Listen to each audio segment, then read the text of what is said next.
بسم الله، السلام عليكم.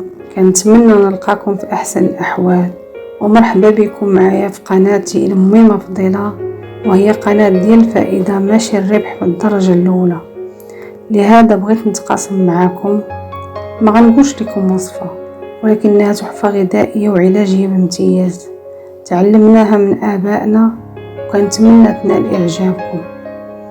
وقبل ما نبدا الوصفه بغيت نتكلم معكم على خصائصها ومكوناتها، وهي الشريحة، زيت الزيتون والزعتر.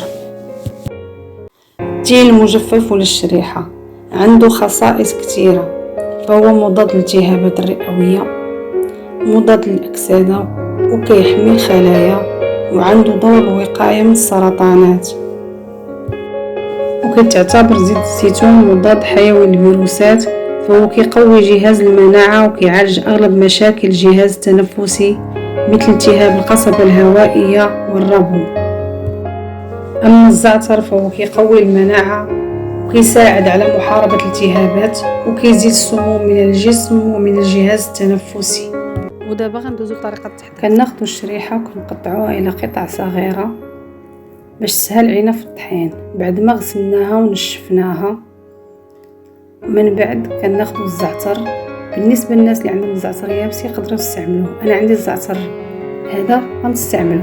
غناخد غير الوريقات ديالو وكنخلطو مع الشريحه وزيت الزيتون، وناخدو زيت الزيتون كنخلطو العناصر كلهم وكنطحنوهم. بعد ما قطعنا الشريحه الى قطع صغيره غادي نوضعوها في الماكينه باش نطحنوها قطع صغيره باش تسهل علينا في الطحين، لان الشريحه شويه صعيبه في الطحين ديالها. وغنضيفوا ليها الزعتر، غنديروا كميه معقوله من الزعتر،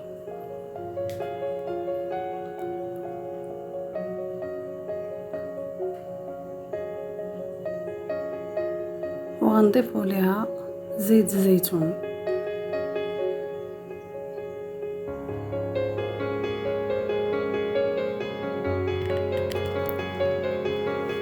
وغنطحنوا العناصر كلها حتى تتماسك مزيان مع بعضياتها وتطحن الشريحه مزيان، لان الشريحه كان خصها تطحن مزيان ما تبقاش فيها طريفات. بعد ما طحنات كنوريكم النتيجه النهائيه. هاي شفتوا شكل ولات كتطحن مزيان، كتولي متماسكه ومتجانسه مع بعضياتها. ودابا غنديروها في قرع ديال الزاج بعد ما عقمناها.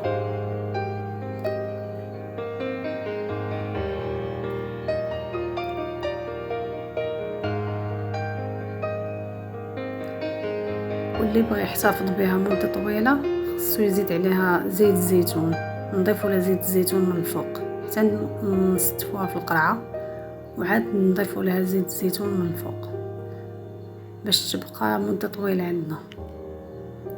وبالنسبه لهاد الوصفه راه الوليدات الصغار كيحبوها وكيبغيوها، انا بعدا وليداتي كيبغيوها، وتقدروا تعطيوها ليهم حتى من يكونوا غادي للمدرسه. وهاد الايامات هو جاي البرد، الصباح كيكونوا مساكن كيجي من البرد بزاف، عطيوهم معلقه في الصباح، راه كتسخن ليهم الجسم ديالهم وكتحميهم من التعرض للفيروسات والامراض.